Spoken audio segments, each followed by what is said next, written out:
I understand I'm the last speaker on the list unless someone raises their hand. But I've listened very carefully to everything that my colleagues have said. And I want to underscore the importance of not only this being important, an issue that needs to be fully examined at this committee, but also urgent. And as my colleague, Mr. Cooper, has alluded, in my view, I share the same view that the Ethics Commissioner's report was narrowly focused. It underscores what we have heard by way of various reports in national media, that the level of corruption with this Justin Trudeau government and how they misuse taxpayer money is merely the tip of the iceberg. It's not a day that does not go by, Mr. Chair, that I hear from followers on my social media who are thanking the opposition parties, particularly the Conservatives, and it's Conservatives, not cons, to correct the characterization of Mr. Badaway. Just 1 second, Mr. A comment Brock. like that in the House would have been met with a strong rebuke. Relevance, Mr. Chair. Mr. Brock, just 1 second. I have a point of order from MP Badaway. Relevance. Without further interventions from the Liberals, Mr. Chair, I'm sure I can finish my remarks in a minute to 2 minutes. So to get to my point, I hear constantly about the government misusing taxpayer money. And the comments I receive on social media daily is, great, you've exposed the scandal, as you continue to do, but when are we going to get our money back? And the Liberals already have passed a timeline in which to report to the House as to how they were going to recoup the monies with the ArriveCan scandal. That deadline had long passed in the month of June. And I'm sure, and that's close to $60 million. We've got close to $500 million of wasted money that went to the preferred interests of a hand-picked chair by Justin Trudeau, who should have known better, should not have relied upon the advice of a lawyer who was also conflicted, should have obtained advice from an independent legal counsel. She did not.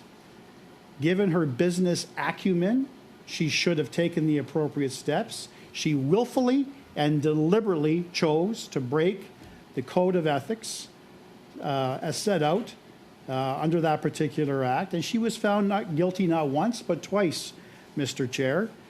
Now, this will be another debate for another time and perhaps in a different committee. The penalty is $500 per infraction, $1,000 for essentially stealing close to $500 million. This is what happens when you are closely connected to the Liberal Party of Canada, more particularly when you're closely connected to Prime Minister Justin Trudeau. You get rewarded with zero consequence. On the issue of consequence, I hope the RCMP are following this meeting very carefully. I hope they have reviewed the Ethics Commissioner's report very carefully. I hope they've reviewed the Auditor General's report very carefully, because there's criminality involved here. When Ms. Verscheren appeared before the Ethics Committee several months ago, I warned her point blank at this point, without even getting into all the details that had been uncovered, just the stories that came out in the national news at that point about the breaches of the ethics rules and the conflict of interest that was overlooked. I warned her at that point she should lawyer up.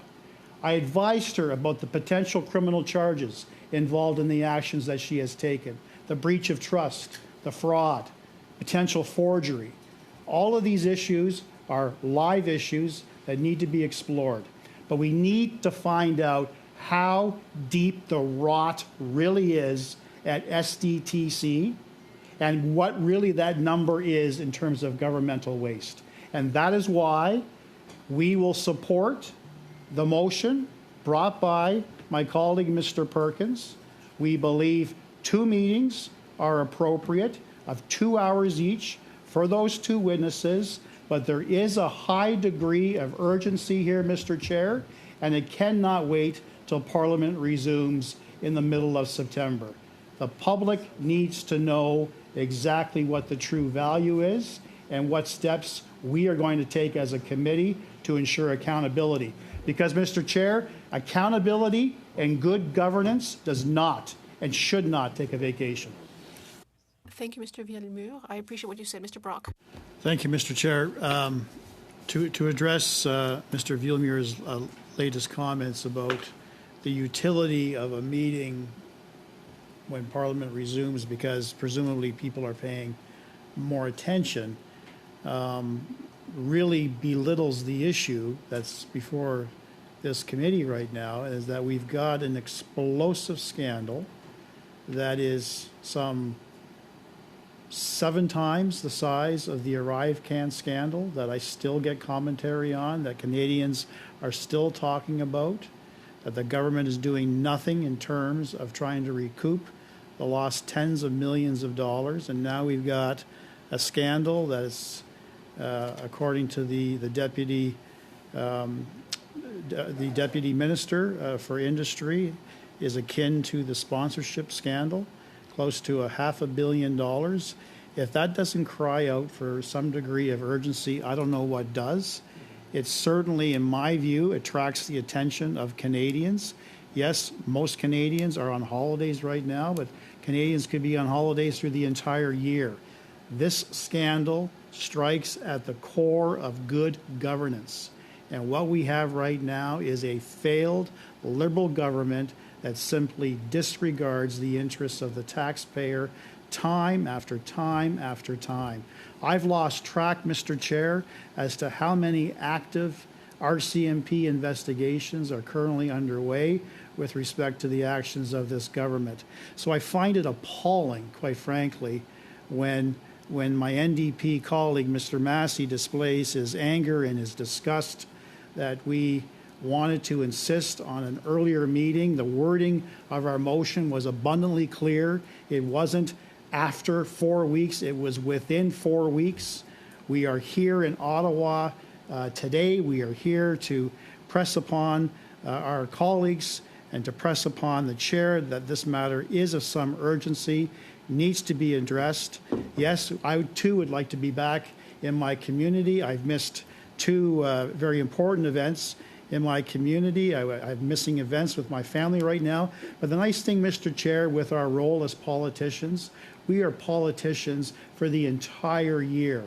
Our work doesn't end at the middle of June, and we resume again in September. We can walk and chew gum at the same time. We can fulfill our obligations on this committee to ensure that taxpayers are receiving good value for their money, and to hold the government to account, and be there for our community as well. So I take offense to some of the comments made by Mr. Massey. We are not playing games here. We all want to get to the heart of the matter, and we want to shed true light on this scandal to find out what exactly has transpired over the last 3 years with the SDTC, and how taxpayers can expect to receive some portion of that money back.